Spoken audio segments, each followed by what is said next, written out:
The separation of religion and state is fundamental to the American experiment. Throughout history, religion and state have gone back and forth as to who's really in control. The American Religious Town Hall meeting is now in session.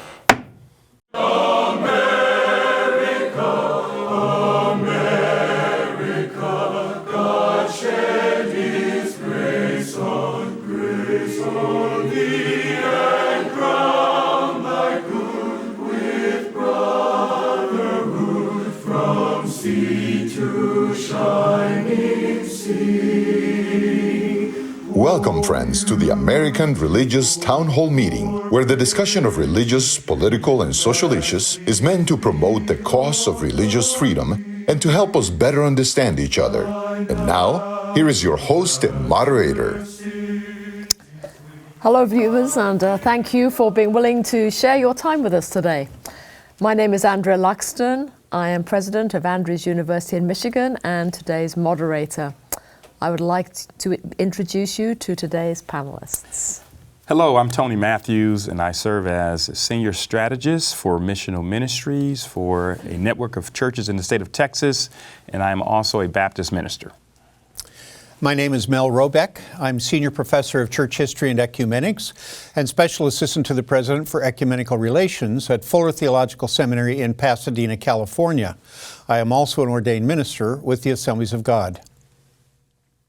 I'm Tom Plumley. I'm the senior minister at First Christian Church in Fort Worth, Texas. We're a part of the Christian Church Disciples of Christ. Hi, I'm Carl Trovall. I'm professor of ethics and history at Concordia University, Texas in Austin. And now for our topic for the day. U.S. Representative Lauren Boebert was asked to speak at a church in her home district in Colorado and said the following, quote, "I'm tired of this separation of church and state junk. That's not in the Constitution. It was in a stinking letter." Boebert is not the only person to say such things, but hearing them from a sitting member of Congress seems odd, and to some even alarming. Some states, re-examining public school curriculum, have advocated similar views.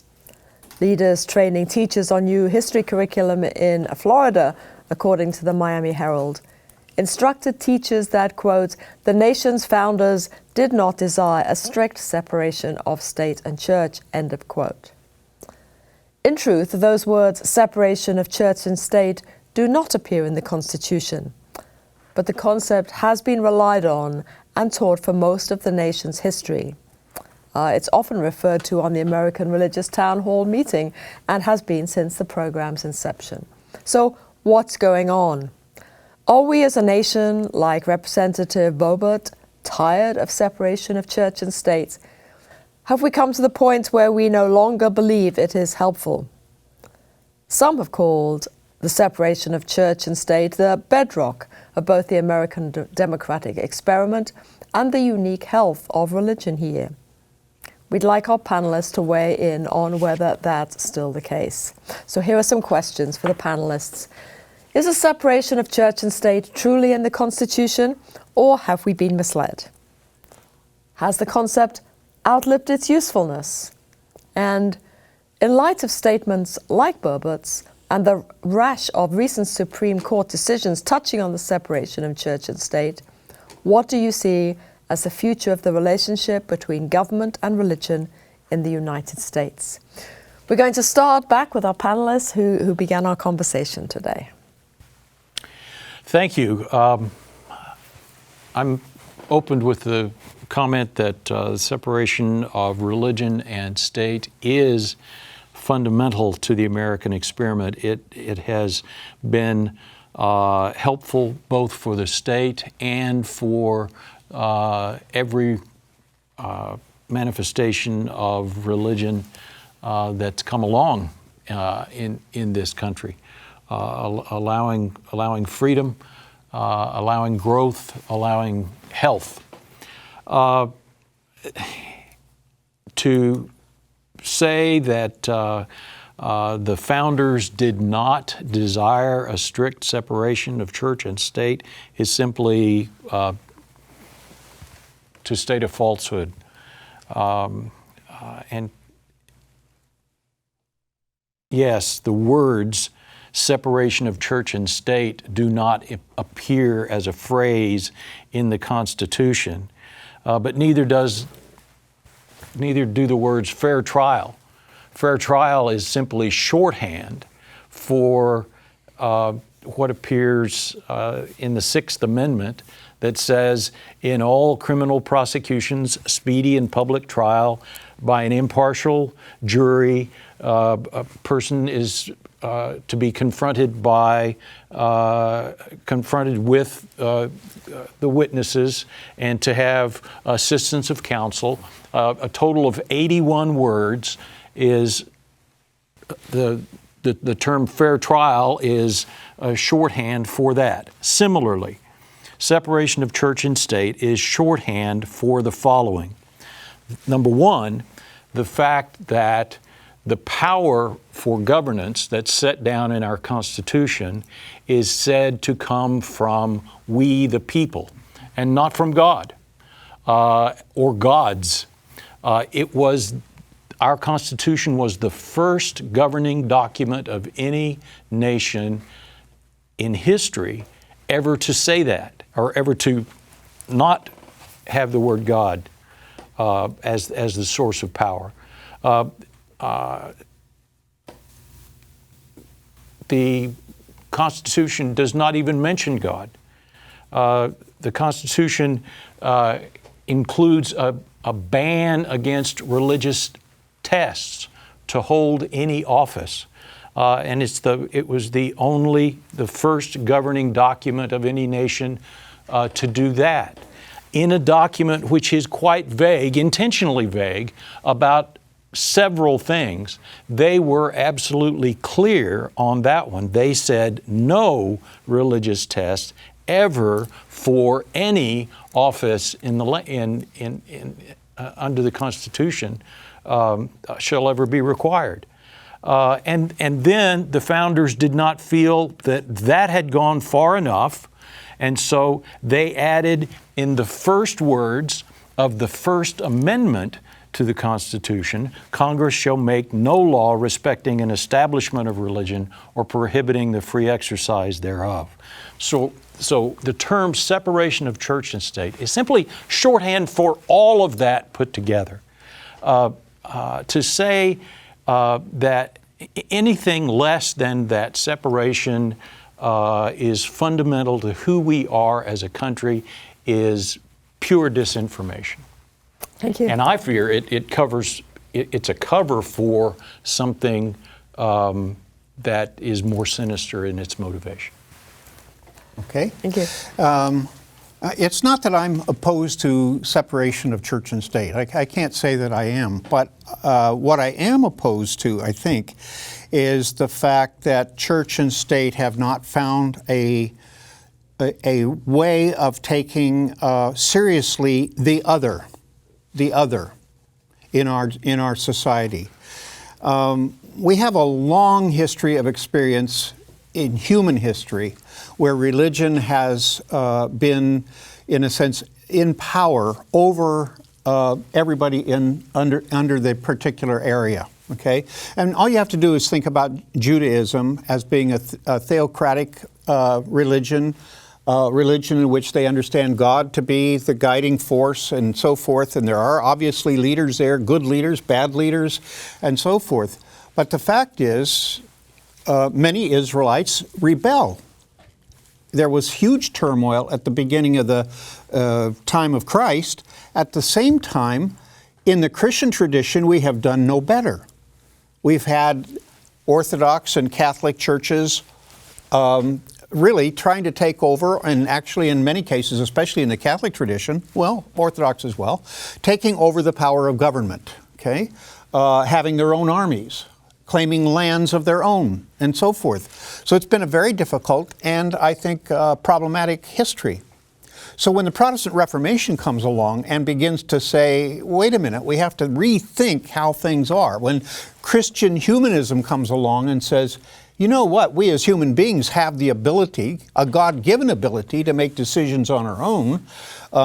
This kind of democratizing reality begins to emerge, and ultimately, when it comes to the United States, the founding fathers, if you would, of this nation used a great deal of wisdom. I'm saying, there needs to be these kinds of things for the state, there needs to be these kinds of things for the church or religion. And the state cannot co-opt the religion in certain ways. The religion needs to have the right to be itself. I think what we're facing these days is more decision by people in the United States who don't want anything to do with religion, or they would like to counter a lot of what religion has done in this country. Now, when I say counter, we really have to think about what has religion contributed to this country. I mean, most of the early educational institutions, which are the major Ivy League schools, those were all founded by churches. Most of the healthcare network in the United States, many of the charities within the United States, and there are incredible benefits that the church has, or religious organizations have contributed to ongoing society in the United States. The government says, well, these things are good, but we could do a better job if we took it over. And, if you think about Social Security and retirement and so forth, those are the kinds of things that churches were doing before the government ever stepped in to fund that and to oversee that and so forth. So we have this conflict back and forth between church and state, and it shows up in our courts, I think, especially in recent cases, where one is trying to make a determination, the other is trying to make an alternate determination, but there seems to be little respect between the two. Fascinating. Wow. Originally, Baptists obviously supported the separation of church and state in England and America. You have Roger Williams, Leonard Busher, Thomas Helwys, John Smith, and others who supported the separation of church and state. 1612, it was John Smith who wrote The Magistrate and said that the magistrate is not by virtue of his office to meddle with religion or matters of conscience. I think the letter to which the congresswoman, or the representative, I should say, is referring to is the Danbury Association, Baptist Association in Connecticut. That sent that letter October 7th, 1801, to President Thomas Jefferson, expressing concern over the lack in their Constitution of explicit protection of religious liberty. And that's where I camp. I've always been an individual a Christian who just believes that the government should not insert itself into the religious affairs of the church, and that I think it is a danger, and I do think that it goes beyond separation of church and state. I want to ask Tom. You mentioned about you said that it's a cover for something else. I don't know if you. Is. Yeah, and I like to know what that is, because I'm thinking that when government inserts itself into religion, I think the intent is to really just kind of squash religion, and that's part of my thinking, is that the more it inserts itself into it, it's not it's trying to just kind of get rid of some of the things that religion has done, and I was just wondering. We can do it off record. Yeah. No.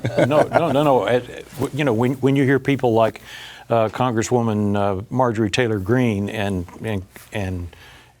the one that's mentioned here, Boebert from Colorado, talking about this stuff, they're talking about a white Christian nationalism.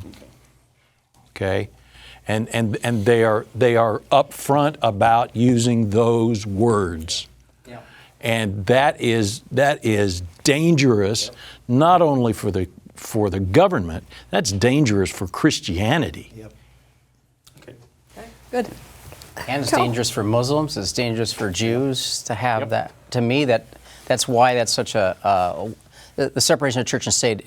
To me, is so positive. Is that it keeps precisely that aberration from this idea that the church and state is somehow unified. I mean I want to ask. I want to make sure that I'm clear on this, y'all. But y'all. But originally in the colonies, a lot of the people who settled in the United States settled to establish a state, or that is a colony, of their particular religious tradition. So it really wasn't freedom of religion within many of the colonies, because one was an Anglican colony, another was a Lutheran colony or a Quaker colony, or Maryland was the Catholic colony, right? Puritan colony, Massachusetts. So that's why when I hear the Founding Fathers and all of that, I mean, there was that sense that states had the ability to do that. But when you come together we were forming the nation, we realized, well, we can't have all these religions demanding and fighting one another. So this is where this idea of separation of church and state comes out of, correct? I mean, I don't want to press in, but I just want to... Well, it comes from the Baptist response It does, to all of this. to all that. That's right. Yeah, okay, that's it. That's right. Yeah. Blame him. Yeah. Yeah, but I mean, I think people think that there was freedom of religion in the colonies prior to the United States formation, and that's not true. There wasn't freedom of religion then. So that's why it's so interesting that our Constitution, the genius is they had to wrestle with, how do we allow this expression to happen and yet not establish a state church and demand, or state religion for that matter. So that's why the separation of church and state is really, it's profound. I think it's also healthy for religion, because it allows religion to have the freedom to pursue its course. Now, that said, I think the danger always is, and we get into this in this program, what limits, I mean, can religion, because they've had a long history of polygamy like the Mormons or the Church of Latter-day Saints did, can they freely practice that? And of course, the U.S. government said that they couldn't. And yet, was that preventing the free exercise of their religion? So we're on to it, right? I mean, this doesn't solve the problem. Well, I think this is why, and it could be painful for some, that we need to examine religion and what the doctrines are. And I think that's something, that's an exercise that we all have to go through, to your point about the Morgans and polygamy. And but of course in other countries, as we know, polygamy is practiced. But I guess one other question I have is, so let's say that you have someone who's gay, who's on a traditionally conservative campus where that particular religious tradition doesn't believe in same-sex unions. Let's just say that. But somehow, let's say that they're at Concordia and they're denied financial aid because of their status as a gay person, even though the tradition, at least at Concordia, being a part of the Lutheran Church Missouri Synod, would not approve of same-sex marriage. I mean, to what extent does the government insert itself to support the rights of gay people? I mean, this is kind of this thing I wrestle with. Like, I think the government does need to intrude in certain cases of injustice, even when it's been long practiced in a religion. I think in all cases where there is injustice, the government needs to have a say. No question about that. But what I'm most concerned about is, why did Concordia accept the gay student if that's not their tradition? There is, the government has said basically, if you have this tradition, you must put it in print, everybody needs to know it, it needs to be obvious, and so forth. Then you are free within confines of certain limits. That my problem is that the government continues to add new things seemingly every year, especially to educational institutions that are owned and operated by Christian organizations, as well as other religious organizations, I'm sure. But you just think about the current issue with Seattle Pacific and, what's going on there with questions about do they have the freedom to continue to hold that position? If they don't, if they go ahead and do what the students want, then they lose their relationship with the church that founded them. And those are just bizarre issues that the government shouldn't have control over, I think. And that's a great point to have a break. We hope you're enjoying today's program. If you'd like to learn more about the American Religious Town Hall, please visit our website at americanreligious.org. That's americanreligious.org. There you can read about the vision and history of the program, and we invite you to become a ministry partner, explore our Town Hall Estates healthcare facilities, and view past programs by clicking the appropriate menu buttons. Each week, we look forward to receiving your letters. You may write us at the address shown on your screen. Send your letters to American Religious Town Hall Meeting, P.O. Box 180118, Dallas, Texas 75218. If you have a prayer request, please send it to prayerrequest@americanreligious.org. Thank you for writing and thank you for watching. Now, back to today's closing statements. Welcome back, viewers, and I hope that we've been bringing clarity rather than greater confusion to a very complex conversation. And I'm going to turn to the panel for their closing comments. Well, it is certainly complex for me, I tell you, but I do love, I just love the First Amendment, that Congress shall make no law respecting an establishment of religion or prohibiting the free exercise thereof. I think that is a key component. And although I'm a Christian, I believe in Christianity, I think that I would love if everyone were a Christian. In addition, we live in a country where other religions have the right to practice their faith. And I think that does give us protection. I think it's the right way to go. And I've always, like I said at the beginning, government intruding into the affairs of the church, unless there is some blatant, gross injustice, I quibble with that.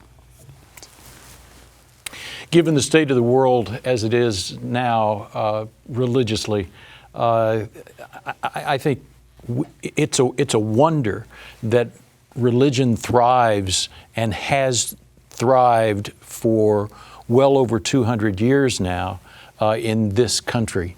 And that is because of the separation of church and state, the separation of religion and government. Separation has been healthy for government, as we've said, and it has been healthy for religion. Not only that it has allowed religion to be exercised, but that it has required religious groups to do their own stuff and not lean back on governmental support and so forth, because that sort of thing weakens religious institutions. The contemporary challenge, though, the challenge right now, is one that is out there, and it's one that all of us should stand up and say something about. We should be proud of the separation of religion and state, and we should teach it to our children, and we should resist the white Christian nationalists who spread disinformation about it. I want to completely reaffirm that. I think that is the danger in the moment. Is of this kind of language about the church and state junk and tearing that wall down, because its purpose behind is that we want to have Christianity be running the show in America politically, and that at least that's how I interpret what's going on. And I think that that's a danger and a threat to all of us, and it's frightening. Do unto others as you have them do unto you. Would you want any other group to be telling you what to do? And the answer would be no. Then I think you want to keep the separation of church nice and strong. Mm-hmm. So, well, I wouldn't necessarily call it Christian. You know, I mean, they claim that they are Christian, but they don't represent the teachings of Christ. Yeah. They do not. Absolutely. And as a result, I think we're really caught in a quagmire of their making. I really, as I said at the beginning, I really do believe in separation, but I do think that separation needs to recognize both the value and the validity of the other part of that equation. In other words, churches need to recognize the role that government can and should and does play, but the government needs to recognize the value and the validity of the positions that churches take when they do in fact conform to the teachings of Christ or the teachings of Judaism or the teachings of Islam and so forth. You brought up the question of Mormons and polygamy. We're not facing that right now with Muslims. It just seems like it's a non-issue, So why hit one group and not the other? It's totally inconsistent. So I think we really need to be praying for our governments and praying for our churches. And I think our churches and our religious groups, whatever they are, whoever they are, ought to be talking with one another and asking themselves, how can we value the government in ways that would affirm it, at the same time allowing us really the free exercise of the religion that we're called to follow.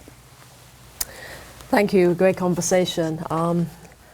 My background is England, and when I was studying history in school, the period of the 16th, 17th century was fascinating to me because, we're all Catholics. No, we're not. We're all going to be Anglican. No, we're going to be Catholic. No. Yeah. And you get this kind of schizophrenic nation, right, that keeps having to shift according to whoever happens to be the leader. And of course, that's ridiculous. It doesn't work. And I think the American experiment to try and separate these two has been really critical. I suppose the question we've been wrestling today is, how do you get a strong government with autonomy that can act morally within its sphere, and also have strong religious autonomy for whether it's Christians or the Jewish community or the Muslim, that also has some level that can deepen who they are. And I think the ideal is to have that wall that allows both to operate.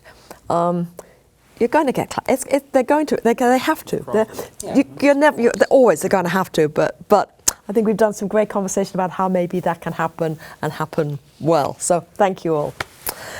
The Charter of the American Religious Town Hall provides that Roman Catholics, Protestant, Jews, educators and others may appear on this program and can declare their beliefs without hesitancy. And the rest of the members of the panel will uphold and guarantee that American rights to all who will appear, irrespective of race or creed, so that the rest of the world can see that here in America we believe in civil and religious freedom, not only in theory, but in reality. And now, friends, until next week at the same time and over the very same channel, the American Religious Town Hall meeting stands adjourned. And may the God of all of us bless all of you.